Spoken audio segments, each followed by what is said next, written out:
Biba मा लिरनो नायनोसै आरो दा बोरो देखायदो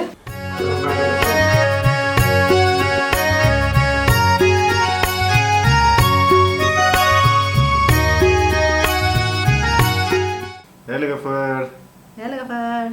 दिनै जोङो आरोबाव गोदान मोनसे भिडिअ लानानै नोंथांमोननि खाथियाव नुजाफैबाय आरो नोंथांमोनाथ' दा जोंनि भिडिअनि बे थाम्बनेलखौ नुनानै गम मोनदोंनो जानो हागौ जोङो दिनै मा भिडिअ लानानै फैदों नोंथांमोननि सिगाङाव एसे इन्टारेस्टिं आरो भिडिअआ जों सानैजों सिनायलायनाया अलमस्ट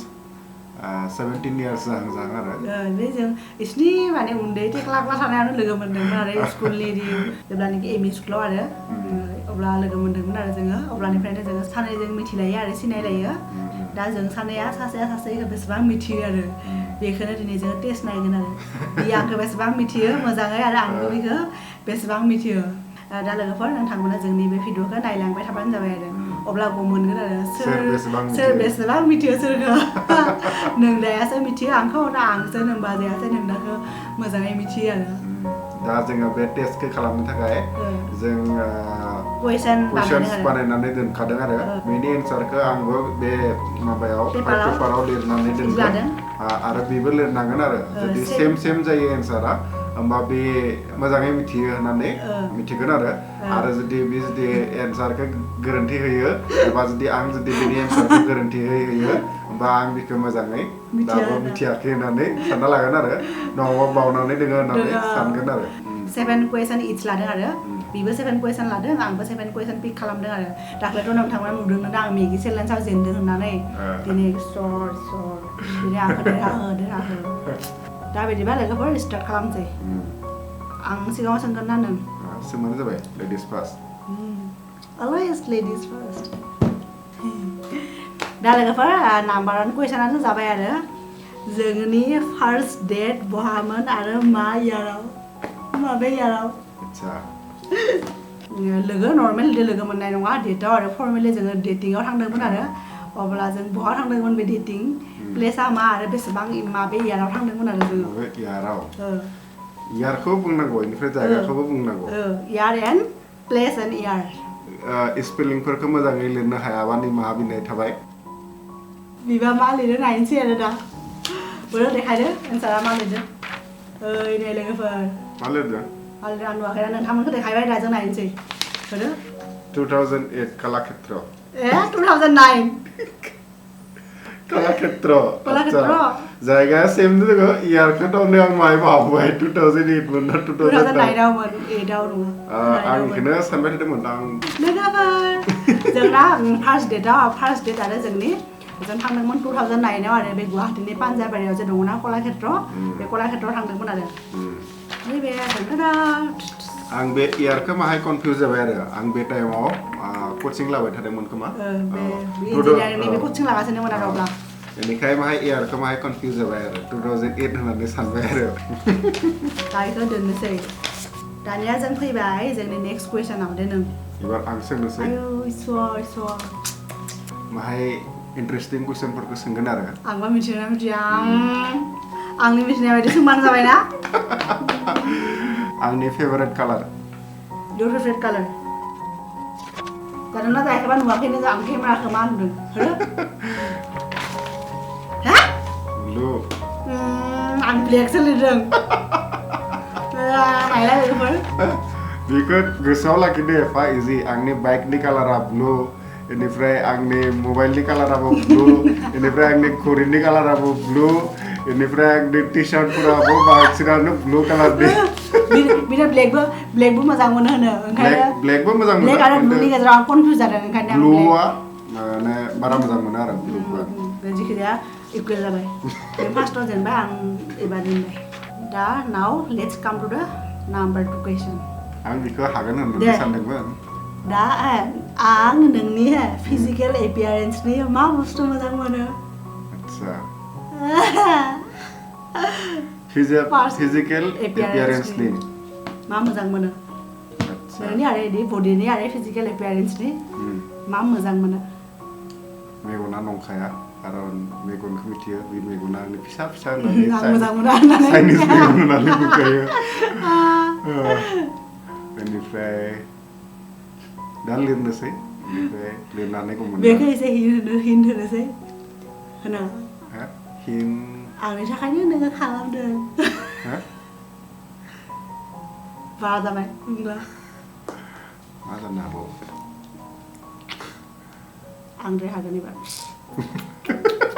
आं आरो खेबसे जेनगोन नामा लोगोफोर साननोनो हायाखै जाला बेजों आइ गोसोआव फैयाखै बियार्ड नाखिनो होबाय थायो आं बेखौ बावलांदों सानफ्रोमबो बुंबाय थायो बेखौ बावदों आं थारमाने गोसोआव एकदम बाहायबो गोसोआव फैयाखै बे बियार्ड जागोन बिना एरैबाबो दारि बारा जाखायाना दारिया जुदि रज'खायाना बेखायनो आं माने आवगायनिफ्राय बुंबाय थायोमोन आरो मानो बिदि दारि एसेबो लाखियो एसेबाबोथ' लाखिनांगौना अब्लासो आं मोजां मोनो आंनि थाखायसो बेखौ लाखिदों बियो आं दानो होखाया बावलांदों बुस्थुआ एकदम बि माने पुरा आं बि होनबाय थायो आं बेखौ ट्रिमारजों मारिना होनोसै नायदों नामा आं मोजां नुवा इदि होनो आरो आं एयार होनानै मानो लिरबाय आं थारमाने ब्लेंक जालांदों मा जागोन खोमा जालायलायो बे मालाबा बुङोना खोमाखौ दांनानै मोजां नाङा होननानै बेनिखाय बेखौबो सानबाय आरो खोमा जानो हागौ आंनि खोमाया माने सना गानना जि मोजां गिदिरथार बहुतानो बुङो आरो आंनि खोमायाव बिदि दांनो मोजां मोनो आरो बिराद गोसोआव लाखियो दारि थांबाय लोगोफोर जेनबाय नेक्स्ट कुइसनखौ सोंनोसै आरो फार्स्टआव टाफखौ सोंनो ना फार्स्टआव इजिखौ सोंनोसै जिखौ सों एसे फार्स्टआव इजिखौनो सोंनोसै दे माय favourite state in India your favourite state बिराद इजि खाबि मा होनो हिमाचल प्रदेश बा नों एफा सर्ट फर्माव लिरदों खानो जादों बे आं माखाय एफा गोलाव लिरदों हिमाचल प्रदेश जालायलायो बेखौ आंखौ मोनदों इजि जागोन होननानै आं मिथियो आंबो मोजां मोनो हिमाचल प्रदेश आं देरहाबाय लोगोफोर आइ एम लिडिं आंना दा 1-0 जाबाय थादों 1-0 नों होनाय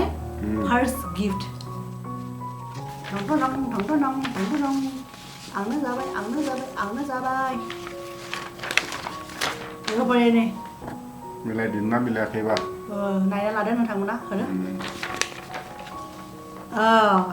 showpiece love bird बेनो couple showpiece आरो गोसोआव दङ बेना very good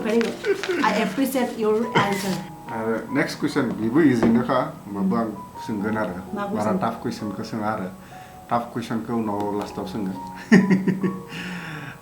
आंनि फेभरेट कान्ट्रि आफ्टार इन्डियाथ' गावनि अन कान्ट्रि ना बेखौ बयनिख्रुइबो मोजां मोनखायो नोंनि favourite country after India Japan जादोंना जापान लोगोफोर आं आरोबाव देरहाबायना आं दा नेक्स्ट कुइसना जाबाय लोगोफोर बेया लाजों ओंखारदों बे कुइसनखौ सोंनो आंहा माबा इन्टारेस्टिं जागोन आरो नोंथांमोनाबो मिथिगोन आरो बे आंनि लाइफनि माने एफा आंबो जेरैबायदि खालामनो हागौ होननानै आरो एफा बिदि गिदिर बाथ्रा नङा आंबो खालामनो हायो बयबो बिदि जाखायो लाइफआव आंनि लाइफनि सबसे लवेस्ट मार्क आच्छा लवेस्ट मार्क मोननायखौ आच्छा बेखौ मिथियो साबजेक्टखौ बुंबा जागोन ना जाया मा एग्जामाव नङा बे एग्जामनि साबजेक्ट क्लास माबामोन क्लास 7आवमोन क्लास 7नि इउनिट टेस्टनि एग्जामाव आरो बेखौ मिथियो बुंनाङामोन आंनो एफा डिटेल्सआव लोगोफोर लाजों ओंखारदों थेवबाबो आरो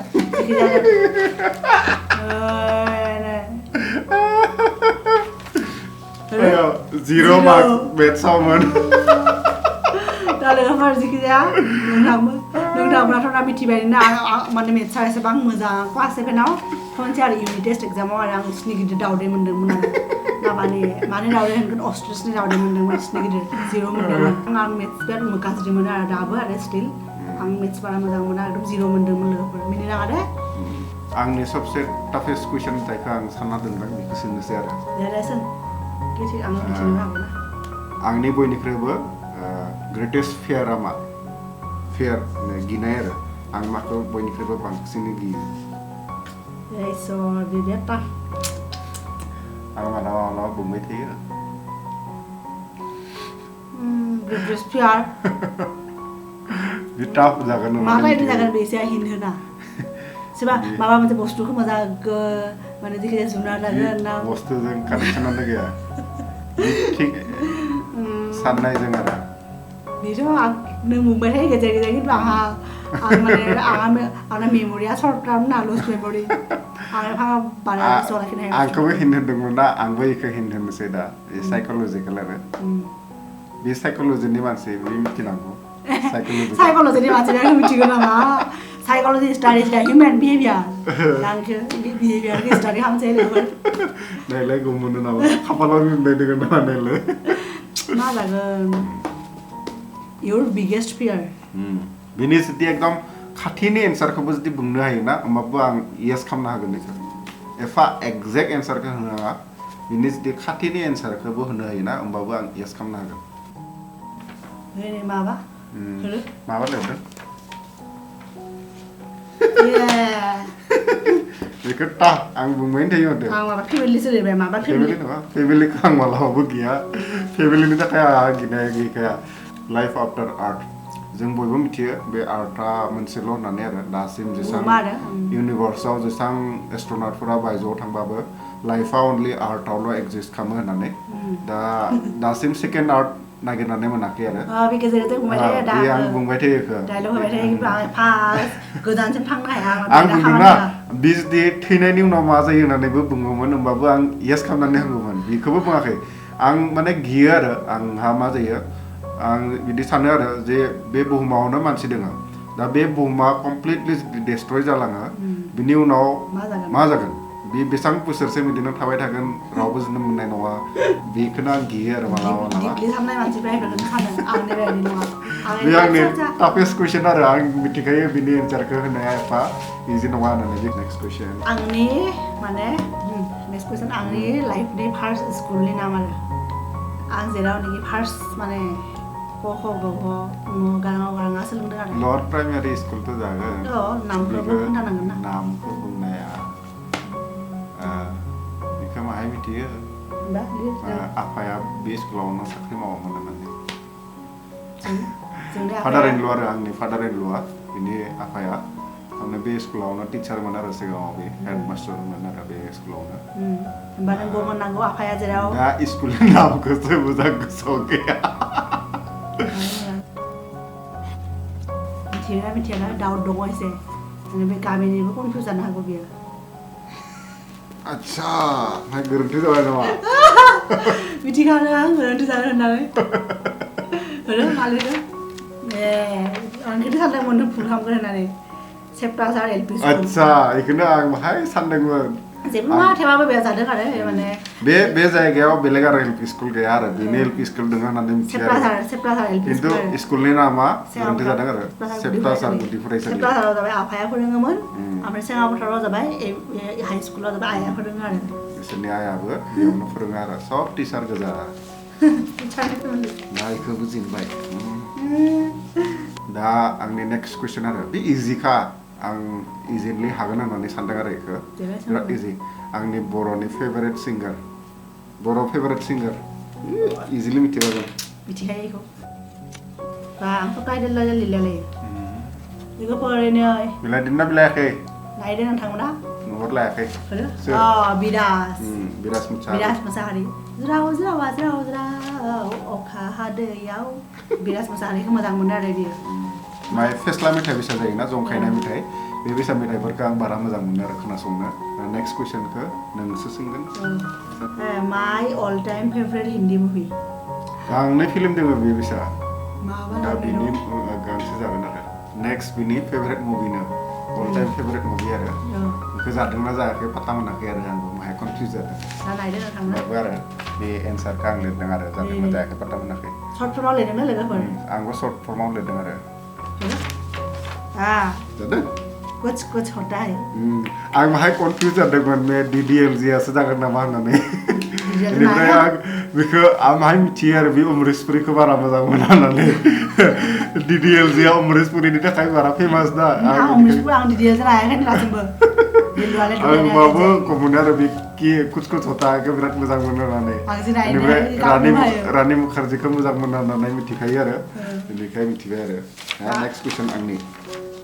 बे इजि कुइसन बिराद इजि हानो हागौ आरो देलाय हागोन आंनि फेभारेट बर' कुइजिन ट्रेडिशनेल कुइजिन आरो नोंनि फेभारेट बर' ट्रेडिशनेल कुइजिन माबा एफा सबखौनो मोजां मोनो दा माखौ मिथिगो माबो मोनसे फेभारेट आरो बारे बारे जाबाय थानो नागिरो आरो इखो बिनि फेभारेट ना थेवबो लिरनोसै लोगोफोर जेखि जाया एफा बुस्थुजों मोजां मोनो दा साननानैनो मोनाखै माखौ बियो बारा मोजां मोनो लिरबाय लोगोफोर बेखौनो लिरगोन होननानै सानदों ओरैनो लोगोफोर माबा लिरदों आं नुवाखैनो नोंथांमोना नायदो दा मा लिरदों ओइ सबाय अमा एखे हा सबायजों अमा आं सर्ट फर्माव लिरदों बरिया लोगोफोर आं मोनसे स्ट'रि खोन्थानोसै आरो बे हालेवबा एबा माइ गायनाय जोब्बा न'आव माहाय एसे जाहैयोना मानसिफोरखौ रुवाथि दाहोनाफोरखौ गासैखौबो लोगोसे जाहैयोना बे जानायाव आंहा गोसो दङ आरो बे हाइ स्कुल फरायबाय थानाय समाव आरो आं थारमाने मा जाबाय सिथ्लायावनो बयखौबो होबाय बेनिफ्राय रुवाथि दाहोनाफोराथ' बिसोर जानानै थांजोब्बाय बेनिफ्राय लास्टाव न'नि मानसिफ्रा जादों आरो बिदि जानायावनो पुरा सिथ्लायाव जना लादों आरो जना लानानै बेनिफ्राय ओंखामखौ होबाय आरो ओंखामखौ जाबाय थादों ओंखामजों बे खालि दङमोन हा सबायजों अमा बेदर एफा टेस्टि जादोंमोन आं जायै जायै ओरैबायसा जालांबाय आं सिखारनो हायाखै सिथ्लानिफ्राय दा जाना लानानै मा जाबाय बेयावनो आं बस्ता बनानै बेयावनो उन्दुलायदों खमसे खम आधा घन्टासो उन्दुदों आं बिनिफ्रायसो बाहाय मोजां जादों आरो बे गोसोआव दंखायो आरो ओरैबायदि मानसि आरो सिखारनो हालायलाय बायदि जायो दानि खोथा नङा बे हाइ स्कुलनि समनि आरो हाइ स्कुलनि खमसे खम बे क्लास 6-7 बिदियाव मोन हाइ स्कुलाव फरायबाथाय आरो खामानिबो मावोमोन ना हालेवोमोन फोथाराव दा लेट्स काम टु द नेक्स्ट माने लास्ट कुइसन नोंनि लास्ट कुइसन आंनि लास्ट कुइसन आं माने इजि आरो आं मा खालामना मोजां मोनो आच्छा बिराद इजि माबा इजि दा नोंबा मा सानदों एन्सारा मिलायनाय नङा बादि मोनथारदों आं एसे फिल जादों आरो बे बाहाय कनफिउज जादों बे मोननै एन्सार दङ बिनि होमबाबो खिथिनोसै आरो आंनाबो मोननै एन्सार दङ थेवबो बेखौ लिरबाय आरो दा उल्टा उल्टा जानोबो हागौ होदो बे सिंगिं शपिंसो ओरैनो बायलाबायनो मोजां मोनो आरो बारा बुस्थु बायाखैबाबो थांबाथाय बे सिंगिंबो मोजां मोनो डान्सिंबो मोजां मोनो बिराद मोजां डान्स खालामनो रोङो कलेजाव बिराद डान्स खालामोमोन बे कलेज फ्रेसार्सफोराव बिराद मोसायोमोन आरो आंनाथ' माहाय आथिं फारसेखौबो आं बिदि लरायनो हाया कलेज फ्रेसार्सआव मोसायो कलेज पिकनिकआव मोसायो रावबो हाया कलेज फ्रेसार्स कलेज पिकनिक ओमफ्राय जोंनि बर' पिकनिक एक्सट्रा जायोमोन पान्डु कलेजाव बर' पिकनिक बर' लिटारेसि ससाइटिनि आरो बर' पिकनिक एक्सट्रा जायो बेहायबो ओमफ्राय आरो जेराव कलेजाव फोरोंदोंमोन ना बे ओमफ्राय बे कलेजफ्रावबो आरो पिकनिकआव पुरा गथ'फोरा मोसाबाबो मोसायाबो जों आं टिचार जाबाबो आं मोसायोमोन आरो बिराद एक्सपार्ट माबो सिंगिंबो बिनि मोननै हबि आरो सिंगिं आरो डान्सिंखौ बे बिराद मोजां मोनो आरो बेखौ मिथियो खिन्थु बे शपिंआबो दङ बे एकदम बायनो मोनाबा एकदम सानदे नायबाय थागोन एमाजन मिन्ट्रा बेफोराव नायबाय थागोन बेखौ आं माहाय गोसोआव फैयाखै आरो मलाव थांनो बिराद मोजां मोनो आरो ओरैनो बुस्थुफोरखौ दांलाबायनानै लायाबाबो ओरैनो दांलाबायनानै दिन दामफोरखौ नायलाबायो आरो मोजां मोनो आरो आइखौबो रोङासै आरो आं जेनबाय आरो बेयाव दा लास्टाव जोङो इभालुएट खालामगोन आरो सोर बेसेबां एन्सारखौ होनो हादोंमोन दाथ' गोसोआव गैया आंनि लास्ट कुइसना जोबदों बेनिफ्राय इभालुएट खालामगोन आरो आं जब खालामनायनि उनाव फार्स्ट मा कस्टलि बुस्थु बायदों कस्टलि बुस्थु होनबा हमना ला बे दाम गोसा एफा दाम गोसाबो नङा हमना ला बे 1000नि सायाव जागोन आरो आं मा बुस्थुखौ बायदोंमोन आरो आं साख्रि मोननायनि उनाव आरो बेखौ गोसोआव दंना गैया लोगोफोर आंनि बायदि बेनो जागोन आंबो बेखौ इउज खालामफेरदों खोमा आरो माबा आं मिथिया आरो माबा लिरदों मबाइल HTC मबाइल बायदोंमोन ना ओमफ्राय आंखौ होदोंमोन बेखौ लानानै दा बे आंनि फेभरेट कालारखौ मिथियानो HTCआ मा कालारनिमोन HTCआबो आंनि ब्लु कालारनिमोन लोगोफोर आं देरहाबाय बेहायबो HTC ओमफ्राय इउसनि गिदिर मबाइल लादोंमोन आरो दा लोगोफोर जोङो इभालुएट खालामनोसै आरो बे आंनि बेसेबां कुइसननि एन्सार होनो हादों आरो दा आंनि फार्स्ट कुइसनामोन आंनि फेभरेट कालार बेखौ हायाखै बे बेनिफ्राय फेभरेट स्टेट बेखौ हादों बेनिफ्राय फेभरेट कान्ट्रि आफ्टार इन्डिया बेखौबो हादों फेभरेट सिंगार बड' सिंगार बेखौबो हादों बेनिफ्राय फेभरेट बड' कुजिन बेखौबो हादों ग्रेटेस्ट फियारखौ हायाखै बेनिफ्राय फार्स्ट कस्टलि थिं आइ बट आफ्टार माय जब बेखौबो हादों थ' बे मोनबा कुइसननि एन्सारखौ होनो हादों आरो आउट अफ 7 आरो आं मोननैल' हायाखै लोगोफोर दा आंनिखौबो नों लिर दा आं फार्स्ट कुइसनामोन जोंनि फार्स्ट डेट बहामोन आरो मा इयाराव बेखौ होयोबा होनो हायो दे आं जायगाखौ कारेक्टलि होनदोंना इयारखौसो बावदों मोननै बे सापोज टु बी 2 क्वेश्चंस मोननै कुइसन जादों बे इयारबो खोन्थालायदों बेनिफ्राय दाबो जादों दे बेखौ फार्स्ट कुइसना जाबाय नों होनाय फार्स्ट गिफ्ट हादों आं नोंनि फिजिकेल एपियारेन्सनि मा मोजां मोनो हायाखै आंनि लाइफनि सबसे लवेस्ट मार्क हादों आं मा खालामना मोजां मोनो हायाखै my all time favourite Hindi movie बेखौबो हादों ओमफ्राय लाइफनि फार्स्ट स्कुलनि नाम हायाखै थ' आं 4टा हादों आउट अफ 7 4 आउट अफ 7 मोनथाम हायासै आं थेवबाबो लोगोफोर आं बेखौ माने मोनसे एक्सकिउज खालामबाबो आरो थेवबाबो बियो जेनगासिनो आरो 1 पइन्टआव लोगोफोर बे हादों आंनिखौ मोनबा हादों आउट अफ 7 आं मोनब्रैल' हाबाय बिनि दा who is winner? Now I am the winner guys, I am the winner. दा लोगोफोर नोंथांमोनथ' नुबाय ना जोंनि बे दिनैनि आरो टेस्ट आरो जास्ट माने जेबो एसां सिरियास नङा जों सानैजों आरो बे जास्ट फर एन्टारटेनमेन्ट बायसा जाबाय आरो टेस्टआ जोंबो दिनै मिथिबाय नोंथांमोनाबो मिथिबाय I am the winner. Yes. Crown. दा लोगोफोर आसा खालामो नोंथांमोना जोंनि बे दिनैनि भिडिअखौ नायनानै मोजां मोनदों होननानै गोजोनदों होननानै आरो जोंबो बे भिडिअखौ खालामनानै मोजां मोनदों आरो सानैबो इन्जय खालामदों नालाय दा लोगोफोर दिनैनि जोंनि बे भिडिअखौ नोंथांमोना मोजां मोनदोंबा लाइक खालाम लोगोफोरजों शेयार खालाम आरो कमेन्टबो खालाम लोगोफोर कमेन्ट खालामबा मोजां मोनगोन आरो दिनैनि थाखाय एसेनोसै नोंथांमोनखौ जोङो लोगो मोनसिगोन जोंनि नेक्स्ट भिडिअ बाय बाय लोगोफोर बाय बाय टिल देन स्टे सेफ दे लोगोफोर बाय बाय